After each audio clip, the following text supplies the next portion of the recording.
Tu t'es jamais demandé comment dans Zelda Ocarina of Time ils ont fait le menu? Moi si. Alors je vais le refaire dans Unity. Je suis PE, bienvenue sur ma chaîne sur laquelle je parle de programmation, game design et où j'analyse des jeux vidéo pour mieux les comprendre. Le projet d'aujourd'hui est basé sur Zelda Ocarina of Time. Dans ce jeu, je me suis toujours demandé comment ils ont fait pour créer le menu qui tourne sur lui-même. Alors je me lance le défi de le refaire dans Unity. En premier, j'ai cherché comment faire pour analyser le menu. En posant des questions sur le Discord d'Amateseru, un speedrunner d'Ocarina of Time, j'ai appris qu'avec l'émulateur Dolphin, il est possible d'avoir une Freelook caméra pour explorer le jeu. Je m'en suis servi pour observer le menu.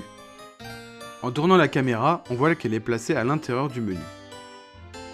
Et en prenant de la hauteur, on confirme que le menu est un cube qui tourne autour de la caméra. Maintenant que j'ai vu comment ça marche, je peux commencer à coder.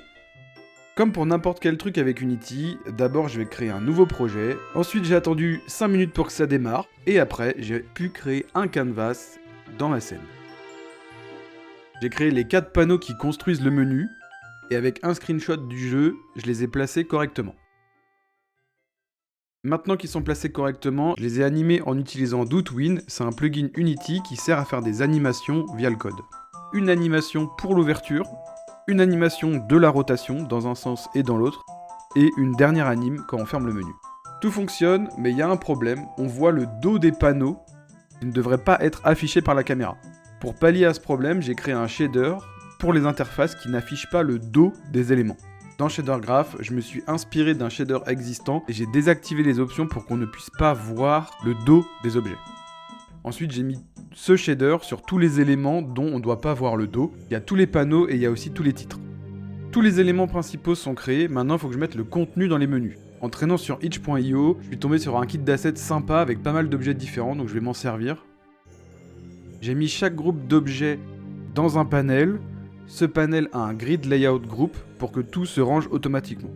Le contenu est créé, les objets sont placés, maintenant je vais tester la navigation, et je me suis rendu compte que la navigation est en automatique, ça veut dire que c'est Unity qui définit l'objet vers lequel on va aller quand on appuie sur une direction de la manette. Ce que je voudrais faire, et qui n'est pas dans le jeu, c'est d'avoir une navigation avec connexion nord-sud, est-ouest. Quand on sort du menu par un côté, on revient du côté opposé. Par exemple, si je vais en haut, je reviens en bas, et si je vais tout à droite, je reviens à gauche. Pour le faire, j'ai dû définir pour chaque objet du menu vers quel autre objet on va quand on appuie sur une direction.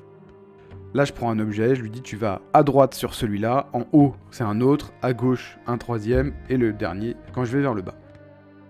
Maintenant que tout est bon, j'ai pris un peu plus de temps pour ajouter du sound design, j'ai fait du polish, et voici le résultat final.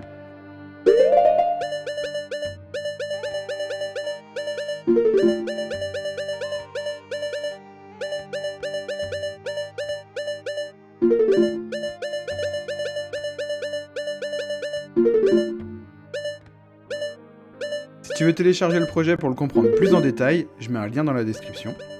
Si t'as aimé la vidéo et que tu veux me soutenir, n'hésite pas à la liker, la partager et à t'abonner.